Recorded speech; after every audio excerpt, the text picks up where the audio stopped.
morning everyone, myself Gurmi Bhatt from Destiny Coaching class. We are here for standard 9 for first science lecture and आज का हमारा जो chapter है वो chapter number 5 fundamental unit of life. तो chapter के start करें उससे पहले मैं ये बताना चाहूँगी आप समझ लो कि एक एग्जांपल लेते हैं हम। एक एग्जांपल है घर का। हमारा घर कैसे बना हुआ था? पहले घर के अंदर बहुत सारे रूम आते हैं, बराबर। ये जो हमारा हाउस है, हाउस के अंदर बहुत सारे रूम, मतलब बहुत सारे रूम से बना हुआ होता है हमारा घर। फिर रूम कैसे बना हुआ होता है? तो बहुत सारी वॉल को इंक्लूड करके हम एक रूम बनाते हैं। और बहुत सारी वॉल किससे बनी होती है? एक ब्रिक से, मतलब छोटे छोटे ब्रिक को मिलाकर हम एक वॉल बनाते हैं। तो ये फंक्शन हुआ, ये जो पूरा फंक्शन जो हमने देखा वो क्या है? हाउस का एक, मतलब हाउस शुरू से लेके एंड तक का हुआ जो ब्रिक तक, मतलब छोटे से छोटा पार्ट होता है हाउस का, वो है ब्रिक। ब्रिक के अलावा और कोई छोटी चीज नहीं होती है हाउस में जो बनी हुई होती है। इसी तरह हम अपनी पूरी बॉडी का देखें तो बॉडी बनी इतनी बड़ी बॉडी है, तो हमारी बॉडी किससे बनी होती है? और बहुत सारे मिलकर ऑर्गन बने होते हैं। ऑर्गन कौन कौन से होते हैं? जैसे कि ब्रेन। अगर आप लोगों के पास ब्रेन होगा तो आपको पता चलेगा कौन कौन से ऑर्गन है। तो ब्रेन के अलावा है हार्ट के अलावा है जो भी आप ले लो, डाइजेस्टिव सिस्टम ले लो, हार्ट ले लो, पग ले लो, तो वो सभी हमारे ऑर्गन है। तो बॉडी किससे बनी हुई होती है? ऑर्गन से। अभी ऑर्गन किससे बना हुआ होता है? टिश्यू के बारे में अभी शायद से आप लोग कोई नहीं जानते हैं, जो लोग जानते हैं वो बहुत अच्छे। तो टिश्यू ऑर्गन से बना हुआ होता है। टिश्यू के बारे में हम फर्दर डिस्कशन करेंगे। और वो टिश्यू जो सबसे छोटा उसका ऑर्गन होता है वो सेल, मतलब बहुत सारे सेल मिलकर एक टिश्यू बनता है। तो ऑर्गन्स बने हुए होते हैं टिश्यू से, और टिश्यू मिलकर बनता है, सेल मिलकर बनता है टिश्यू से। तो अगर हम देखें तो ब्लॉक मिलकर बनता है वॉल मिलकर बनता है रूम, एंड रूम मिलकर बनता है हाउस। तो हमारे बॉडी में सबसे छोटा जो हम लेते हैं क्या ऑर्गेनिज्म या फिर जो भी आप कहो वो कहते हैं सेल। वो होता है सेल, मतलब हमारी पूरी बॉडी इतनी बड़ी बॉडी है, मतलब सेल जो सबसे छोटा है, जो हमारी नेकेड आई से हम देख भी नहीं पाते हैं, तो वो कितने सारे सेल मिलकर एक बॉडी बनाएगा। तो अभी जो सेल है वो हमें पता कैसे चला कि वो सेल है? मतलब वो आया कहाँ से? किसी ने तो इन्वेंट किया होगा। तो जैसे सबसे छोटा सेल हमने देखा, तो एक रॉबर्ट हुक नाम के एक इन्वेंटर ने सेल को नाम दिया, और उसने सेल का नाम इसलिए सेल्यूलर से दिया। सेल्यूलर मतलब एक रूम, उसका स्ट्रक्चर एक रूम टाइप का था, इसलिए रॉबर्ट हुक ने उसका नाम दिया सेल। तो रॉबर्ट हुक ने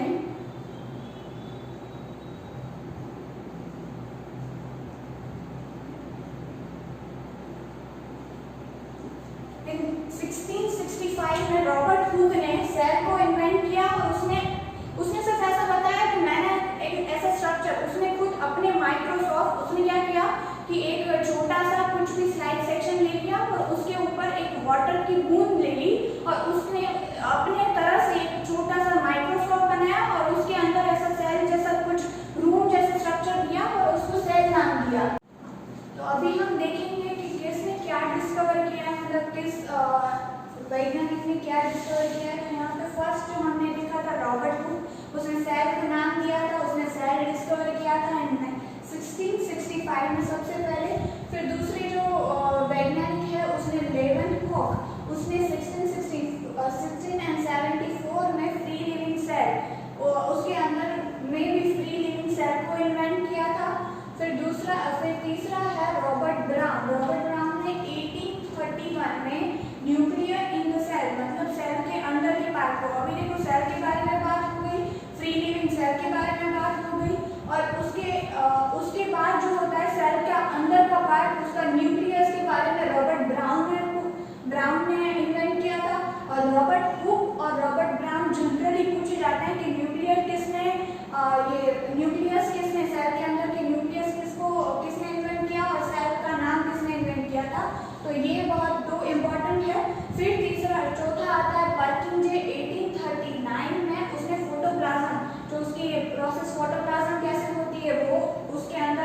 ने उसने वो इन्वेंट किया था। फिर है स्कैल्डन और स्केवान, दोनों ने मिलकर बहुत सारे उसके जो सेल का अंदर का जो मटेरियल होता है और वो क्या काम करते हैं बॉडी में, वो थोड़ा बहुत बताया। और उसने बताया कि सेल हमारे बॉडी का बेसिक यूनिट लाइफ है, क्योंकि सेल सभी मिलकर ही हमारे बॉडी बनते हैं। उसने बेसिकली ज़्यादा नॉलेज दिया था इन दोनों ने मिलकर।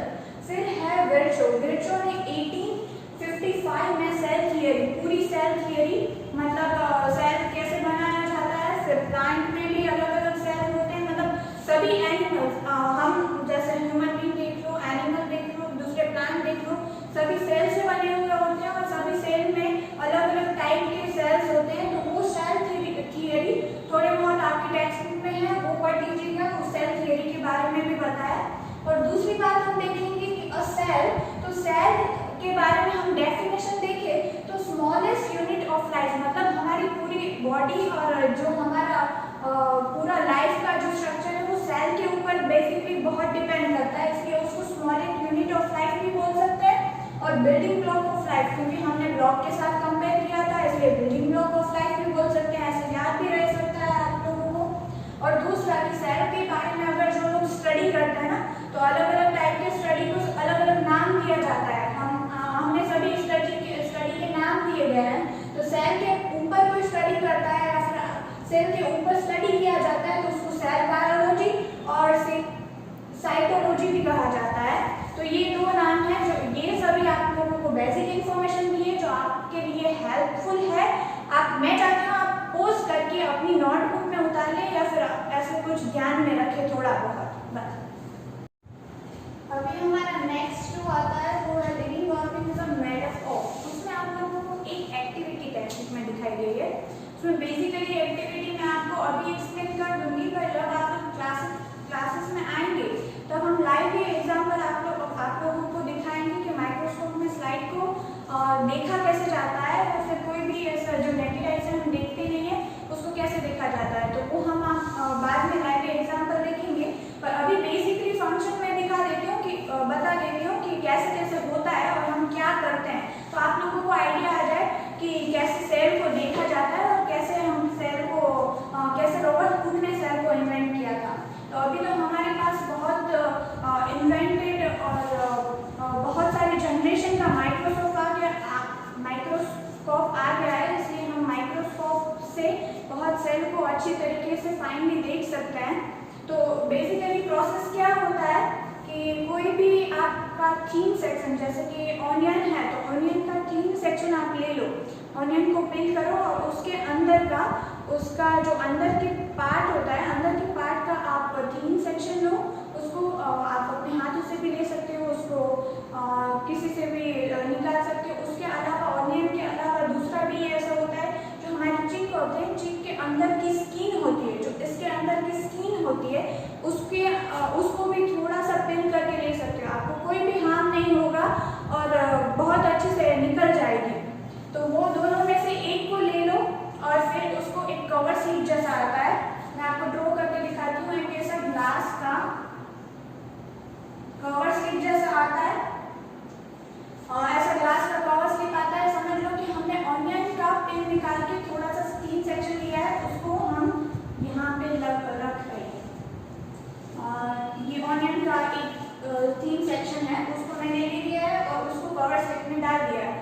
अभी उसके ऊपर आप लोग वाटर भी डाल सकते हो और वाटर के अलावा आप लोग एक सैफरनिन जैसा एक कलर वाला लिक्विड होता है जो सभी की लैब में पड़ा हुआ होता है, आपके स्कूल की लैब में पड़ा हुआ होगा। सैफरनिन जैसा एक लिक्विड आता है, उसके ऊपर एक दो ड्रॉप इसके ऊपर डालने हैं और उसको फिर कवर स्लिप से बंद कर देना है। कवर स्लिप स्लाइड जैसी इतनी बड़ी नहीं होती है पर थोड़ी ऐसी स्क्वायर जैसी होती है, उसके ऊपर बंद कर देना है। अभी वाटर भी ले सकते हैं पर वाटर ज़्यादातर लिया नहीं जाता है। क्यों नहीं लिया जाता है कि वाटर भी ट्रांसपेरेंट है और इतना थीन सेक्शन हम ले रहे हैं तो वो भी ऑलमोस्ट ट्रांसपेरेंट के बराबर ही हो जाएगा। तो वाटर हम ले लेंगे ना तो ट्रांसपेरेंट आप लोगों को बहुत अच्छी तरीके से अंदर का सेक्शन देख नहीं पाएंगे। तो अगर हम उसके ऊपर कोई भी लिक्विड डाल देंगे और वो कलरफुल हो जाएगा तो वो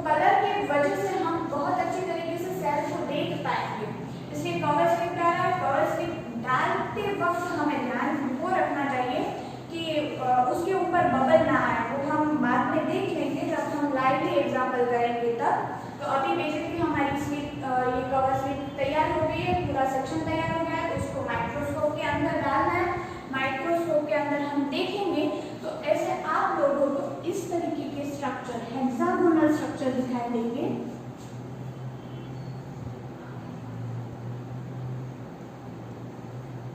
ऐसे आप लोगों को बहुत सारे हेक्सागोनल स्ट्रक्चर दिखाई देंगे और माइक्रोस्कोप को सेट करने में भी थोड़ा टाइम लगेगा, वो आप यहाँ पे आओगे तब हम सिखा देंगे। पर बाकी आपको ऐसा थोड़ा बहुत हेक्सागोनल दिखाएगा। तो इसीलिए रॉबर्ट हुक ने रूम जैसा नाम क्यों दिया, क्योंकि ये स्ट्रक्चर कैसा बहुत सारे रूम जैसा लग रहा था, इसलिए उसको स्मॉल रूम नाम दिया गया है। उसके अंदर आप लोगों को एक छोटा सा डॉट, उसका न्यूक्लियस दिखाई देगा और ऐसे बहुत सारे स्ट्रक्चर दिखाई देंगे। मैंने आप लोगों को थोड़ा बहुत समझाया है। जैसे कि अभी हम सेल के बारे में बात कर रहे थे, तो आगे जैसे एक्सपेरिमेंट में हमने बताया कि हमने जाना कि ऑनियन और चिक के बारे में मैंने दो एग्जांपल दिए, दोनों की स्लाइड हम बना सकते हैं। पर दोनों की स्लाइड में से ऑनियन का मान के स्लाइड शेप आप लोग घर पे ले सकते हो, अगर आपके पास सभी फैसिलिटी और सभी चीज़ है तो उसके अराउंड आप बना सकते हो अच्छे से। पर अगर नहीं तो चिक वाला जो है वो थोड़ा अभी आप लोगों को पता नहीं है, इसलिए आप घर पे ट्राई नहीं करना। हम लोग यहाँ पे मिलेंगे तब हम लोग खुद ट्राई करेंगे और देखेंगे कि हमारे में कैसे सेल होते हैं। अभी आगे बढ़ते हैं। जो नेक्स्ट हमारा टॉपिक है वो है कि सेल का कौन सा स्ट्रक्चर, सेल का स्ट्रक्चर किस टाइप का होता है। तो जैसे हमने सेल देखा कि पूरा सेल ड्रूम टाइप का होता है, तो अभी सेल का स्ट्रक्चर है कि सभी सेल के स्ट्रक्चर अलग अलग होंगे या सभी सेम स्ट्रक्चर होंगे। स्ट्रक्चर मीन्स बेसिकली हम शेप देखते हैं, तो जैसे हमारी पूरी बॉडी है तो वैसे तो सेम ही स्ट्रक्चर होंगे। तो समझ लो कि हमने ऑनियन का देखा, तो ऑनियन में हमने कैसे देखे थे,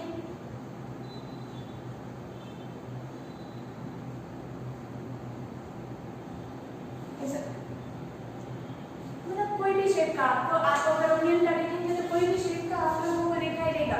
तो सभी प्रकार की ऑनियन आप लोगों के, छोटी बड़ी लंबी मोटी, कोई भी कलर की, कलर डिफरेंट टाइप के भी आते हैं, तो वो सभी ऑनियन देखोगे ना तो मोस्ट ऑफ द सेम ही आप लोगों को सेल दिखेगा। मतलब अगर कोई एक ऑर्गेनिज्म हम ले लेते हैं, जैसे कि एनिमल कोई सेम ले लिया, तो मेरा में पूरी बॉडी में से मेरे सेल सेम ही दिखेंगे आप लोगों को, आपकी बॉडी के सेल भी सेम ही दिखेंगे, क्योंकि हम दोनों तो ह्यूमन बीइंग है, इसलिए हम दोनों के सेम दिखेंगे। फिर अगर हम प्लांट के देखते हैं तो प्लांट के थोड़े स्ट्रक्चर में डिफर होगा, क्यों, क्योंकि वो दूसरा ऑर्गेनिज्म है इसलिए। तो अभी उसके बारे में ही बात करते हैं कि स्ट्रक्चर बेसिकली एक ऑर्गेनिज्म में सेम रहेगा, दूसरा ऑर्गेनिज्म है तो उसका स्ट्रक्चर दूसरा होगा। तो उसकी स्ट्रक्चर सभी सेम होंगे पर फंक्शन डिफरेंट होंगे। ये फंक्शन के बारे में हम थोड़ा साइड में बात कर रहे हैं। उसके अलावा हम दो प्रकार के, अभी आप लोग एक में पढ़ रहे हैं कि सर हमारे दो प्रकार के होते हैं, यूनिसेल्युलर और बाइसेल्युलर, मल्टीपल सेल्युलर। तो यूनिसेल्युलर, यूनि का मतलब क्या होता है, अ सिंगल सेल। तो यूनिसेल्युलर मतलब एक ऑर्गेनिज्म में एक पूरी बॉडी में सिर्फ एक ही सेल होता है, तो वो है यूनिसेल्युलर, मतलब उसमें पूरा सिंगल सेल रहता है। मतलब अभी समझ लो कि हमारी बॉडी कितना काम करती है, पूरा खाना खाते हैं, डाइजेस्ट करते हैं, फिर उसको गंदा कचरा है जो वो बाहर निकालते हैं, तो वो सब कुछ जो काम वगैरह करता है वो सभी सेल हमारे करते हैं। तो अगर बॉडी में एक ही सेल रहता है, यूनिसेल्युलर ऑर्गेनिज्म, जैसे हमारे कई प्रकार की यूनिसेल्युलर ऑर्गेनिज्म है, तो वो सब कुछ काम एक ही सेल को करना पड़ता है। मतलब वो खाना भी खाएगा और उसको डाइजेस्ट भी करेगा, मतलब बेसिकली हमारा खाना ही है ना पूरा बॉडी का काम, बाकी सब कुछ तो हम ह्यूमन भी करते हैं, वैसे एनिमल का तो कोई काम है। तो इसलिए वो सब कुछ एक ही सेल को करना पड़ेगा, तो वो सब कुछ यूनिसेल्युलर ऑर्गेनिज्म। यूनिसेल्युलर ऑर्गेनिज्म आप लोगों को पता होंगे कि नहीं पता होंगे, उसमें से एक जो अमीबा है वो वर्ल्ड फेमस है यूनिसेल्युलर ऑर्गेनिज्म में। अमीबा तो आता ही है, अमीबा के अलावा पैरामीशियम है, पैरामीशियम और बैक्टीरिया, वो सभी यूनिसेल्युलर ऑर्गेनिज्म है। फिर होगा मल्टीपल सेल्युलर, मल्टी का मतलब मैनी, मतलब बहुत सारे सेल मिलकर पूरी बॉडी बनाते हैं, वो है मल्टीपल मल्टीपल सेल्युलर ऑर्गेनिज्म, उसके एग्जाम्पल अगर हम देखें तो फंगी मल्टीपल सेल्युलर ऑर्गेनिज्म में आएंगे, ह्यूमन बीइंग हम लोग सब खुद वो सभी मल्टीपल सेल्युलर ऑर्गेनिज्म में आएंगे। अभी समझ लो कि हमारे यूनिसेल्युलर में तो एक ही सेल था, तो वो एक सेल सब कुछ काम कर रहा है। अभी हमारे पास तो बहुत सारे सेल है, तो हम ऐसा क्यों ना करें कि हम अपने सेल के हिसाब से, मतलब बॉडी के ऑर्गन के हिसाब से सभी फंक्शन को डिवाइड कर दें कि हाँ भाई ये काम तेरा है, ये काम उसका है। समझ लो कि अगर हम स्कूल में पढ़ाने जाते हैं या फिर स्कूल में पढ़ने जाते हैं तो सभी सब्जेक्ट एक ही टीचर थोड़ी पढ़ाएगा, तो सभी सब्जेक्ट के अलग अलग टीचर है ना, तो सबको क्या काम बांट दिया गया है। वैसे ही हमारी बॉडी में भी सभी सेल में अपने हिसाब से काम बांट दिया गया है। मतलब अभी तो फिर आपको क्वेश्चन होगा कि आपने तो अभी पता है कि सभी के स्ट्रक्चर सेम है पर फंक्शन थोड़े बहुत डिफर है, तो स्ट्रक्चर सभी के सेम ही रहेंगे पर फंक्शन थोड़े बहुत डिफर आएंगे। क्यों? क्योंकि वो हमारे ऑर्गेनिज्म के हिसाब से अलग अलग वो फंक्शन करेंगे। उसके अंदर का स्ट्रक्चर जैसे कि ये उसका वॉल रहेगा, उसके अंदर के ऑर्गेनेल होंगे वो सेम रहेंगे, न्यूक्लियस सेम रहेगा, वो सब कुछ सभी सेल में सेम रहेंगे। अभी उसमें प्लांट में भी सेम रहेंगे, एनिमल में भी सेम रहेंगे और हमारे ह्यूमन बीइंग में भी सेम ही रहेंगे, पर उसके फंक्शन जैसे कि हमारे में समझ लो कि हार्ट है तो हार्ट क्या करता है, पंपिंग करता है, बराबर। तो वो पंपिंग करता है, तो पंपिंग का काम पंपिंग करना है, तो वो उसके एक सेल होंगे, वो अलग सेल होंगे, तो वो सिर्फ पंपिंग का ही काम देखेंगे, दूसरा कुछ नहीं देखेंगे। फिर जो होगा डाइजेस्टिव सिस्टम है, तो उसके सेल अलग अलग है, तो वो डाइजेस्ट करने का काम करेगा। ऐसे अलग अलग प्रकार के ऑर्गेनिज्म के सेल अलग अलग होंगे। उसके सेल कौन कौन से, जैसे कि हमारे सेल में भी बहुत सारे प्रकार है, कौन कौन से, तो वो देखेंगे नाउस के सेल होंगे, फिर red blood cell, white blood cell जो हमें बेसिकली सेल्स के बारे में पता है।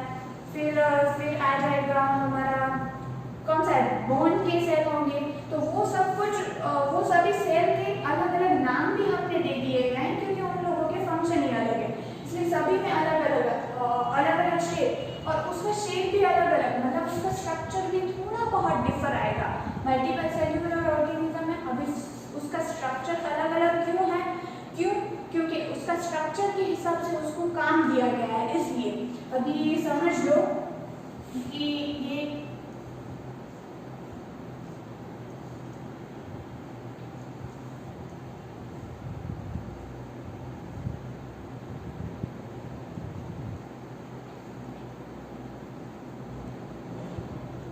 बहुत डीप में नहीं जाते, थोड़ा ही मैं बता रही हूँ।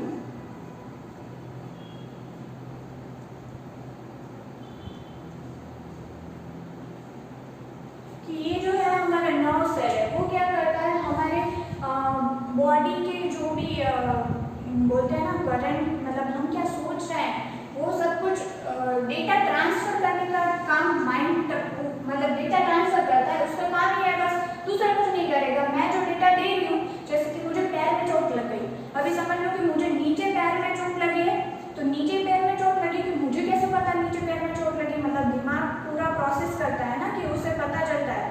तो नीचे पैर में चोट लगी, वो यहाँ से नीचे, मतलब पैर का डेटा यहाँ से ऐसे पहुँचाएगा ऊपर और फिर ब्रेन तक पहुँचाएगा, तो ये उसका काम है। उसके अलावा दूसरे कोई सेल ऐसे काम नहीं कर सकते हैं, इसलिए अगर आप लोगों के इस प्रकार के सेल अगर गिर गए तो वो इस प्रकार के सेल को अगर कुछ नुकसान हो गया तो वो उसके अलावा और कोई सेल ऐसा नहीं है कि जो काम करेंगे इस जैसा। फिर दूसरा जो है, each one have basic function, तो यहाँ पे बेसिक फंक्शन और बेसिक यूनिट ऑफ लाइफ हमने सेल को बताया, पहले जाना कि ना सेल को बेसिक यूनिट ऑफ लाइफ बताया गया है। क्यों? क्योंकि एक सेल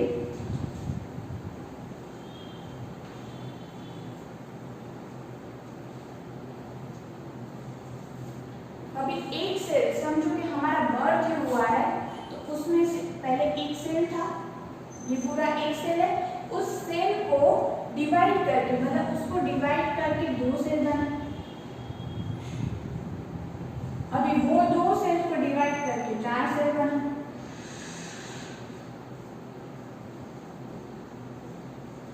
तो डिवीजन मेथड से, मतलब पूरी एक सेल से हमारी पूरी बॉडी बनी लाइफ हुआ, मतलब एक सेल से ही सब कुछ इन्वेंट होता है, इसलिए उसको बेसिक यूनिट ऑफ लाइफ बोलते हैं। फिर नेक्स्ट जो होगा ordinary together constitute the basic unit of life, मतलब पहले मैंने जो बताया कि सभी सेल में ऑर्गेनाइज सेम रहेगा पर उसका काम जो है अलग अलग होंगे, मतलब उसके अंदर का ऑर्गेनाइज जो होंगे वो अभी हम आगे पढ़ेंगे, वो ऑर्गेनाइज सभी डिफरेंट टाइप के होंगे पर उसका काम सभी वो अपने हिसाब से जो बांटा गया है वो करेंगे। ओके, अभी जो हमने देखा वो सभी माइक्रोस्कोपिक स्टडी बेसिक इंट्रोडक्शन हमने देख लिया, बराबर कि माइक्रोस्कोपिक स्टडी सेल का इन्वेंशन कैसे हुआ वो सब कुछ हमने देख लिया। अभी है स्ट्रक्चर और ऑर्गेनिज्म सेल, तो अभी हम डेप्थ में थोड़ा जाएंगे कि सेल वो सिर्फ इतना नहीं है कि रूम जैसा स्ट्रक्चर है उसके अंदर एक डॉट है, यहाँ तक बात खत्म नहीं होती है। फिर धीरे धीरे सब कुछ इन्वेंशन होता गया, लोगों ने जान की कि सेल क्या है, उसको हमारा बेसिक यूनिट क्यों कहा गया है बॉडी का, तो कुछ ऐसा काम करता होगा तो ही वो उसका मतलब हमारा पूरे बॉडी का बेसिक यूनिट उसको बताया गया होगा। इसलिए अभी उसके थोड़े डेप्थ में जाते हैं। तो सेल के मोस्ट ऑफ 3 पार्ट जो हमारी अभी स्टडी में है 9th की क्लास में है, वो उसके 3 पार्ट कौन कौन से हैं। फर्स्ट जो होगा प्लाज्मा मेम्ब्रेन या फिर सेल मेम्ब्रेन उसको बताया जाता है, फिर दूसरा है न्यूक्लियस है और तीसरा है साइटोप्लाज्म। कौन कौन से 3 पार्ट जो हमने पढ़े। एक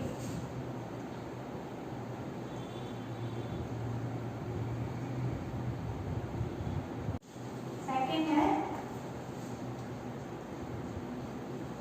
न्यूक्लियस और थर्ड है